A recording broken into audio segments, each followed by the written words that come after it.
Okay. Okay, so good morning, good afternoon, good evening, and good day to everyone. So how are you po? Despite all the magkakasunod-sunod na mga bagyo, kumusta po kayo dyan? Okay lang po ba kayo? Tanungin nyo naman ako kung okay pa. Charot. So how are you po? Ayan, so this is a video recorded presentation. Now if you are safe, so please fasten your seatbelt, watch, listen, and learn to these discussions. So now I'm going to present to you my presentations. So last time we discussed about the national artists in film. Now we are going to discuss the national artists in dance. So these are the different artists in dance, but specifically in contemporary arts or dance. So excuse me. So we also discussed last time, or in our subject in PE3, that dance is a origin, a Latin word that comes from a damson, which means to stretch. Ayan, again, the origin of the dance came from the Latin word damson, nang ibig sabihin ay stretch. Ayan, so noon din, ang ginagawa nila sa dance is for to praise God, to compete, to build community. To build community, to praise God. Ayan, and dagdagan nyo na din dyan, magsalita din kayo dyan. Oh, ano pa yung iba't ibang purpose ng dance noon? Yung discuss natin on RPE. Ayan, so you can respond to me kahit magkakalayo tayo or kahit distance learning tayo. Ayan, so you can respond to me kahit hindi ko kayo nakikita or narinig. Ayan, para at least makapagsalita din kayo dyan. Ayan, so let's start with the contemporary dance. The first one is Francisca Aquino. So, pag sinabi natin Francisca Aquino, ang gusto kong pinaka-key concept dito is the word folk dance. Again, pag sinabing Francisca Aquino, ang unang-unang pupunta sa isip nyo, ay, or ang unang pupunta sa, or kung ano yung unang concept na may isip nyo is about folk dance. Again, folk dance. Ayan, kasi si Reyes Aquino is acknowledged as a pioneer of folk dance. Again, folk dance. But then, as generally as a dance, so di ba meron tayong mga different pioneers of dance in generally na nanggaling pa sa ibang countries, which was generated dito sa Pilipinas. Okay, so ang focus natin ngayon is here in Philippines. So noon, yung dance na general na tinapik natin noon is the history, kung saan meron din tayong mga contemporary and modern dances na pioneer doon. We have the Martha Graham, ayan, Soxy Cunningham, ayan, si Medici, ayan. So those are the pioneers who started what is dance actually as general or international. So now let's focus dito sa Pilipinas. So we have here the pioneer of folk dance dito sa Pilipinas, Francisca Aquino, which was started on 1973. So Francisca Aquino is a Bulacania, sa Bulacan siya nakatira, and she is also a researcher. So paano siya natawag na researcher? Kasi for over Ayan. So she has a research on 1920s making trips. Ayan. So pumunta siya sa iba't ibang lugar. And then, though yung focus niya dito is about folk dances. And traditional dance is also composed with the different kinds of ethnic dance from the different regions dito sa Pilipinas. Ayan. So she has a trips to the different remote areas or mga barrios sa Central Luzon. Ayan. So every time or everywhere na pupunta siya, ayan, nagre-research siya. Ano ba yung kabuhayan ng mga tao dito sa lugar na to? Like for example, yung mga maglalatik. Like for example, dun sa folk dances of Cariñosa, sa Kuratsa, sa Tinikling, sa Pandango sa Ilaw.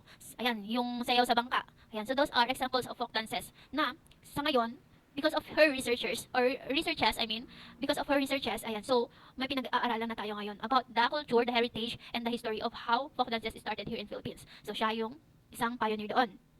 Ayan, so yung mga research niya doon, yun yung ginamit niya or yun yung binigyan niya sa mga teachers for them to use as sa teachers or sa mga instructors sa public and private schools for them to use it as para pag-aralan for educational purposes, ayan, for preservations of our history, our heritage, ayan, as sa ating kultura. Ayan, so one more thing about Francisca Aquino is that, ayan, she is a supervisor of physical education at the Bureau of Education that distributed her work and adapted the teaching of folk dancing as a medium of making young Filipinos aware of their cultural heritage. Ayan. So, in short, ayan, so because of her state, dahil sa katayuan niya bilang isang supervisor in physical education, wherein sa physical education, kabilang dyan yung mga pagproklama ng dance and APE as a class subject. And yan yung way para maging aware, maging preserve yung mga cultural heritage natin kabilang yung mga folk dances. And then on 1954, she received the Republic Award. Ayan.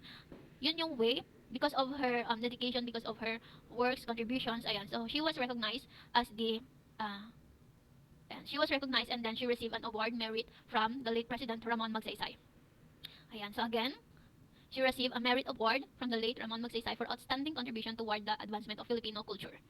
And marami pa siyang natanggap. Aside from that. Okay, so that is Francisca Aquino. Now, kilalanin naman natin kung sino si Leonor Gokinko. Again, Leonor Gokinko on 1976. So, dito naman about kay Leonor Orosa Gokinko, ang pinaka focus niya dito is about sa ballet and ethnic. Again, ang pinaka-focus ni Leonor Orosa Gokinko is all about ballet and ethnic dances. Paano? Ayan, aside from being a choreographer and a composer, ayan, siya yung nag-choreography ng mga ballet to the music of well-known foreign composers. And ayan, so the first one to stylize Philippine ethnic dances and weave them into elaborate. Yan. So, siya din yung pinaka-kilala bilang trailblazers in theatrical dance. So, because of that, he is known as the she was honorary chair of the Association of Ballet Academies of the Philippines, or the ABAP. ABAP. And isa siya sa mga founding member ng Philippine Ballet Theater. And one more thing about Gokeng Ko is that she is the pioneer of Filipino contributor in balletic folkloric and Asian styles that produced for over 50 years highly original. So, ayan yung mga different kinds or different ballet na kinoreograph niya and then kinompose niya. As you can see here sa picture. Ayan. We have here the dances of the Emerald Isles by Leonora Orosa Gokeng Ko. Okay. And Leonora Orosa Gokeng Ko is known as the trailblazer, and the mother of the Philippine theater arts. Again, Leonora Orosa Gokeng Ko is the mother of the Philippine theater dance and the dean of the Filipino Performing Arts Critics. Yan, so he was known with the different popularities. So let's go naman kung ano naman ang naitulong or nai-contribute ni Lucrecia or Tula. Ayan, so kanina from Gokeng Ko and first one, Francisca Aquino and Leonora Gokeng Ko. Diba kanina is about folk dances and folk dances and ethnics. And for Leonora Gokeng Ko, it is all about ballet and ethnics. Now is the combination too of a folk dances and ethnic dance naman kay Lucrecia or Tula. Again, when we say Lucrecia or Tula, ang pinaka-concept niya, pinaka-focus niya dito is the Philippine folk and the ethnic dances. So we have different ethnic dances din dito sa Pilipinas from the different regions. Yan. So we have here in the NCR, from the Mindanao, and even sa mga CAR regions. Yan. So Lucrecia is a choreographer, a dance educator, and also a researcher. Ayan. So she discovered and studied the Philippine folk and ethnic dance. And then, so it is a dance wherein she wants to preserve the culture and the creative growth on how the ethnic dance and folk dances contributed to the history of the Philippines. Excuse me. Ayan, so she had choreographed the sets of mountain dances, Spanish influence, and other dances. Na mostly yung mga team niya dito is for cultural traditions, historicals, like for example here sa Bayanihan of the Philippine Dance. Ayan, and then because of this, it became dances who earned critical acclaim internationally. So internationally, so we have here the tours in America, Europe, Asia, Australia, and Africa. So in addition about Lucrecia or Tula, ayan, because of his mostly yung team niya is about folklorics. Ayan, so the following dances we have Singkil, Bayanihan, Maranao Epics, Filipino Sailing Prowess, The Tale of Tribals. Ayan. As you can see sa mga titles of her, different titles of dances. That is Lucrecia or Tula. And when we say Ramon Ubusan naman, that Torn Among the Roses. Okay, so he was recognized on 2006. Okay, so Ramon Ubusan was a dancer, sana all, choreographer, stage designer, and artistic director. Okay, so ikaw na, Ramon Ubusan.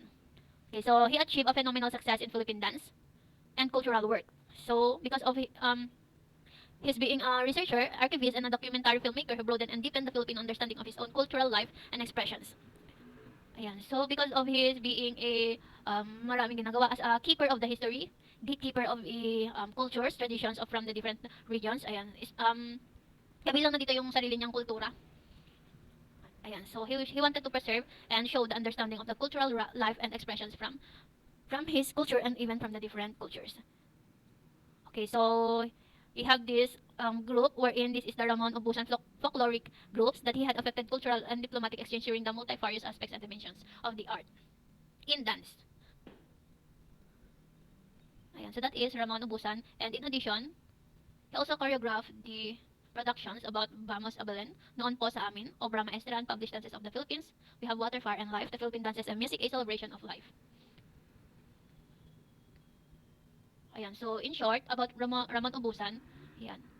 So he is, let's say for example ngayon is may mga vlogger na from different content or creations or yung mga tema nila. Ayan, so parang noon si Ramon Ubusan, isa siyang a filmmaker, a documentary archivist. Ayan, when we say archivist, siya yung tatago ng mga documents, important pictures, na caption na yung mga na-record niya, that it is keep on a tape or a disc. Ayan, so from being a dancer, choreographer, and designer, and artistic director, ayan. So maybe dito na nagsimula yung mga yung mga nafi-film ay for the different kinds of dances, if it is from the folkloric, ballet, ethnic groups, and different kinds of dances. Ayan. Let's go naman with Alice Reyes. Pag sinabi natin Alice Reyes, ang pinakatandaan natin dito is that, ayan, wait lang. i-ano ko na lang. Ayan, so ang pinakatandaan natin dito is that she is a dancer, a choreographer, teacher, and director. And she made a lasting impact on the development of promotion of contemporary dance. Again, Alice Reyes is gave an impact on the development and promotion of contemporary dance in Philippines. Ayan, quote and unquote, contemporary dance in the Philippines. That is Alice Reyes on 2014. Her dance legacy is evident in the dance companies, teachers, choreographers, and the exciting Filipino modern dance repertoire of a country today. And Reyes too is a trainer who started at the early age and the classical ballet under the um, tutelage of the Rosario Marino Santos. And then nag-train din siya as a folk dance under the Bayanihan Philippine National Dance Company and pursued modern dance and jazz education training in the United States. Ayan, so from a artistic vision from her leadership and her passion in dance, ayan, naging mark na siya ng Philippine dance. Wait lang, what happened? Ayan, so she is a known dancer and choreographer, teacher, and also a director in contemporary dance. One more thing about her is that, ayan, she gave a biggest contributions dance in the development of distinctly modern dance idiom. Ayan, so contemporary and modern dance. When we say contemporary again, it is a dance on the present. And when we say modern, it is a dance on from the recent times. And it was expressed with a combination of movement styles in the Philippine indigenous dances. Yung mga napapanood nating contemporary dances is that those are examples of dances that composes with the different styles and expressions, movements, formations. Ayan. Ayan. So, it was also an adapted styles from the ballet. Ayan, from the ballet. Okay. Wait lang, why I can't move my presentation? Ayan. So, she introduced the first modern dance concert at the CCP, Cultural Center of the Philippines Main Theater on February 1970. Again, she introduced the first modern dance concert at the CCP Main Theater on February 1970. And this was followed with the different programs developed by modern dancers, teachers, choreographers, and audiences. So, because she started the contemporary and modern dance here in Philippines, adapt niya sa kanyang trainings from the different trainings, or yan, sa different trainings niya, even sa mga trainings niya on abroad, ganyan. And then, ayan, so, in-impart niya dito sa Pilipinas through the choreographers, teachers, and modern dancers sa kasalukuyan. Okay, so she also slowly helped build an audiences base for ballet, Philippines, and modern dance in the country. Okay, so that is Alice Reyes. And the last one is, siya na pala yun. So you can search these links online for your references or additional references to understand more about dances. So it can be mapapanood natin to sa YouTube. Ayan. So sinend ko naman na sa inyo itong link. So you can just watch it. Okay, so again, for your activity, you are just going to take notes muna. You don't have to do another reflective writing, but then you are expected to you know what? For the continuation of the another national artist in music, ayan. So mamimili na lang kayo if you are going to do the sayawit or not. Ayan, so for your assignment, take notes of these national artists in dance. Okay, so yan muna sa ngayon. So we are going to continue our sessions or discussions next meeting or bukas.